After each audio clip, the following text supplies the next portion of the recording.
Hello students, welcome to our channel Gyan Darpan. आज हम class 10th का स्टार्ट कर रहे हैं चैप्टर नंबर फर्स्ट साइंस का, जो कि है आपका केमिकल रिएक्शन एंड इक्वेशन।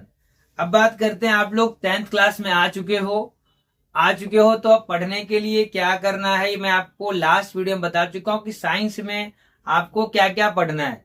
ये टाइम काफी इंपॉर्टेंट है क्योंकि आप लोगों को एग्जैक्ट पता है कि मुझे क्या पढ़ना है। दिक्कत तो 10th एग्जाम के बाद समझ में आती है कि क्या साइड सेलेक्ट करना है।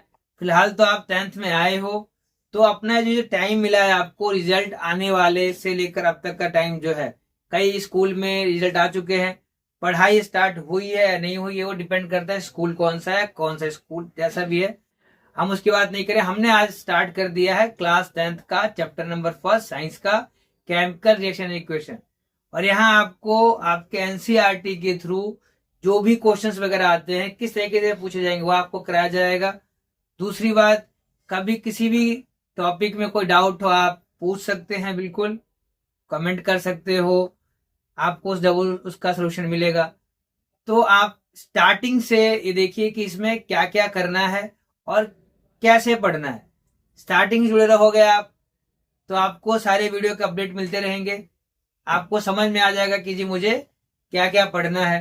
लेकिन उससे पहले अगर किसी ने लाइक सब्सक्राइब नहीं कर रखा तो लाइक और सब्सक्राइब भी कर लो, और जितना हो सके उतना शेयर करो, क्योंकि आपके ही दोस्त होंगे जिन्होंने भी पढ़ाई स्टार्ट नहीं की, उनकी पढ़ाई भी स्टार्ट हो जाएगी, जिससे कि उनको भी सेम इसका बेनिफिट मिलेगा। तो चैप्टर फर्स्ट देखिए आप, केमिकल रिएक्शन एंड इक्वेशन। अब बात करते हैं केमिकल रिएक्शन होता क्या है।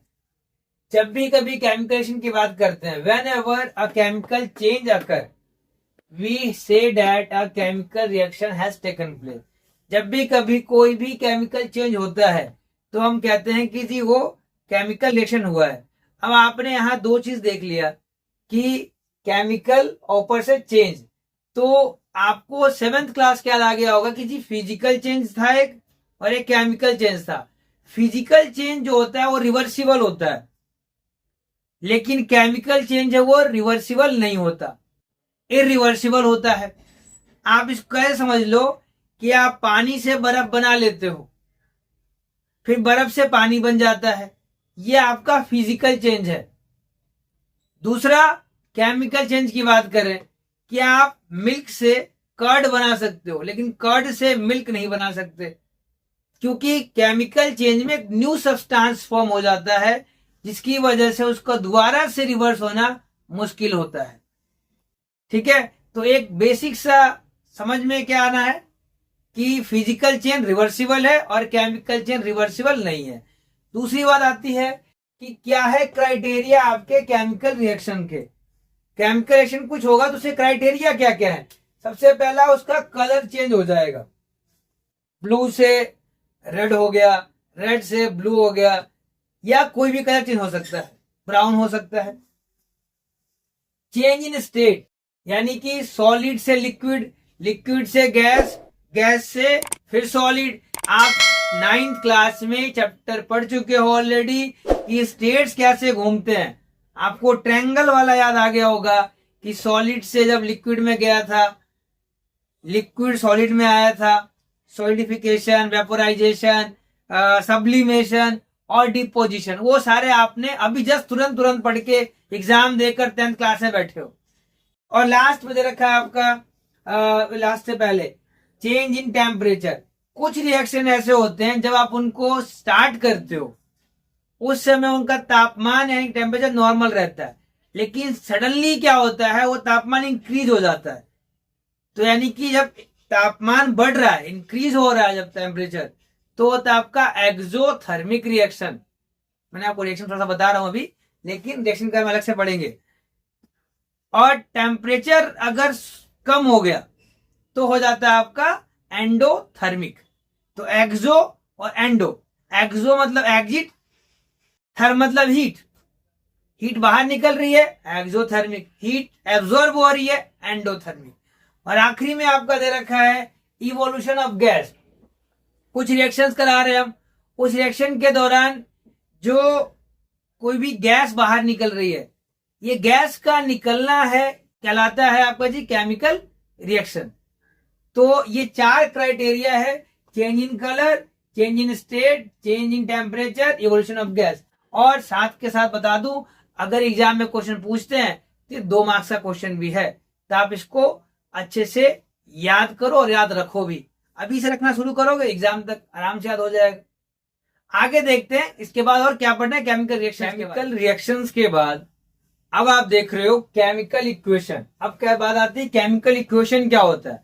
तो ये वो इक्वेशन है जो आप ऑलरेडी 7th और 8th क्लास में पढ़ चुके हो। कई बच्चों को वहां पे समझ में आ गया था, कईयों को समझ में नहीं आया था। तो कुछ बच्चों ने तो रट लिया था, लेकिन बेटा हर बार यहाँ रटने से काम नहीं चलता।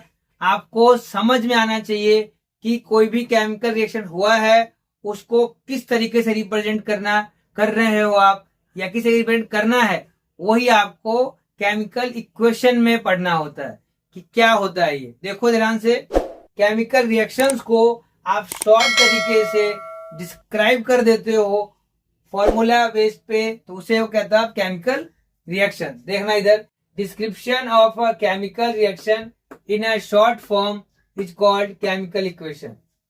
मतलब आपको बार बार लिखने की जरूरत नहीं पड़ेगी, आपने शॉर्ट में लिख दिया, समझा दिया, वही आपका केमिकल इक्वेशन हो जाता है। एग्जाम्पल में देखो, magnesium oxygen, magnesium oxide, LHS, यानी कि इधर जो होता है वो LHS होता है और ये आपका RHS है।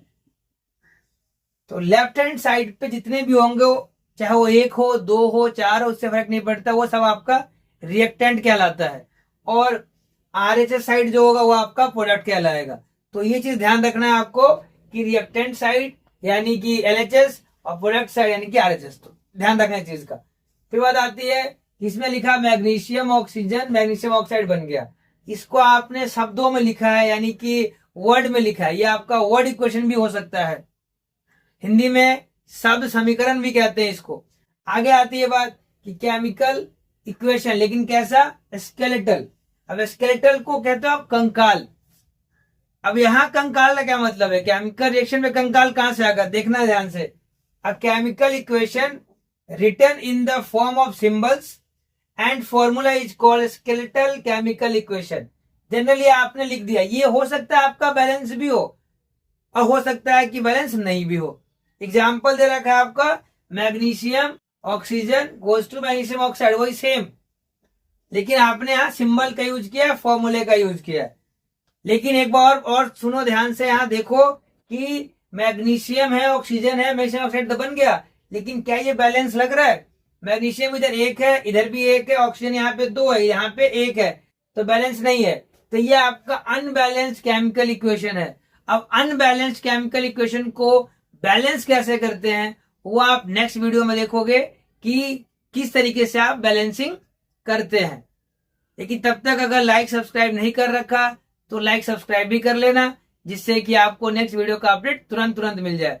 दूसरी बात कि बैलेंस करते क्यों है, हल्का सा बता देता हूं। अभी जस्ट आप पढ़ के आए हो 9th क्लास से कि law of conservation of mass, according to that law. अब लॉ मैं आपको 9th वालों को भी क्या बताऊं, अभी जस्ट 9th से ही आए हो, आप सबको याद है कि mass neither be created not destroyed. तो जितना मास रिएक्टेंट का उतना ही मास आपका प्रोडक्ट का होना चाहिए। इसके बारे में नेक्स्ट वीडियो में देखेंगे। तब तक जितना पढ़ाया है उसको दिमाग में बसा के रखो, जिससे कि आपके एग्जाम तक की चीजें रहे, और उसके बाद भी रख लेना, उसमें कोई गलत बात तो है नहीं। All the best.